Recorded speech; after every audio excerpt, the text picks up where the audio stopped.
Pada zaman dahulu kala, di sebuah kerajaan yang makmur dan sentosa, hiduplah dua orang putri raja yang cantik jelita. Mereka bernama Candra Kirana dan Dewi Galuh. Kedua putri raja tersebut hidup sangat bahagia dan serba berkecukupan. Hingga pada suatu hari, berkunjunglah seorang pangeran yang amat tampan dari kerajaan Kahuripan. Pangeran tersebut bernama Raden Inu Kartapati. Kedatangannya bermaksud untuk melamar Candra Kirana.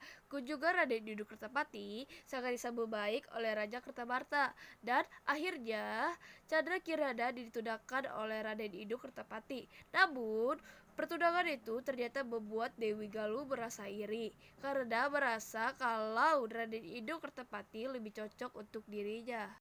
Karena tidak terima, Dewi Galuh lalu pergi ke rumah nenek sihir.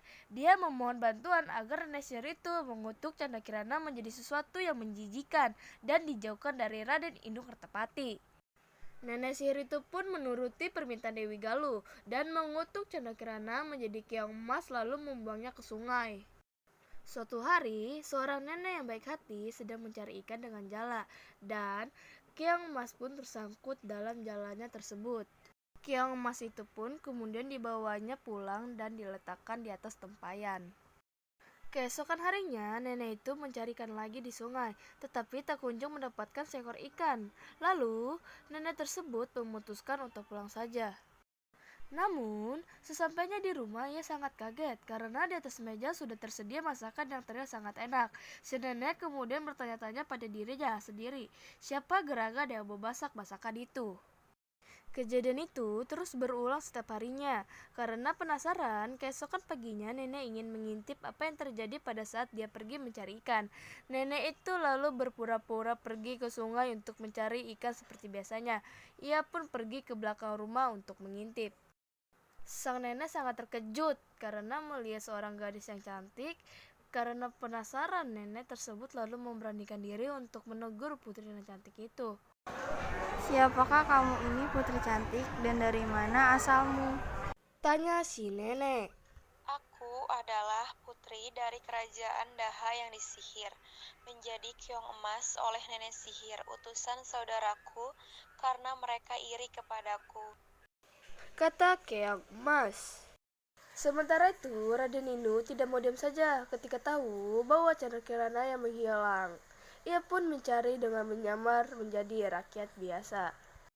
Nenek sihir itu pun akhirnya tahu dan mengubah dirinya menjadi seekor burung gagak dengan tujuan untuk mencelakakan Raden Inu. Raden Inu terkejut ketika melihat burung gagak yang bisa bicara dan mengetahui tujuannya. Ia menganggap burung gagak itu sakti, karena itu ia menuruti segala perintahnya. Padahal Raden Inu sedang diberi petunjuk yang salah. Di perjalanan, Raden Inu bertemu dengan seorang kakek yang sedang kelaparan.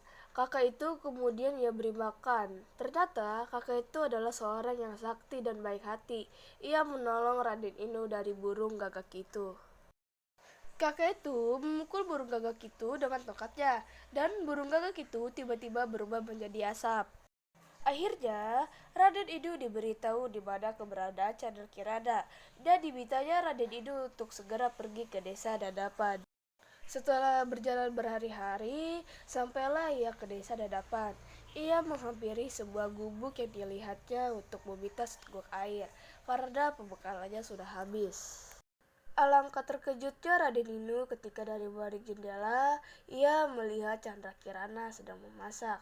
Akhirnya kutukan dari nenek sihir pun hilang karena perjumpaan itu. Lalu Raden Inu memboyong tunangannya itu berserta nenek baik hati ke dalam istana. Sesampainya di istana, Candra Kirana menceritakan semua perbuatan Dewi Galuh kepada Baginda Kertamarta. Baginda memohon maaf kepada Candra Kirana, begitupun sebaliknya. Dewi Galuh mendapatkan hukuman yang setimpal. Karena Dewi Galuh merasa takut, maka dia melarikan diri ke hutan. Akhirnya, pernikahan Candrakirana dan Raden Inu Kertapati pun berlangsung sangat meriah. Mereka akhirnya hidup bahagia selamanya.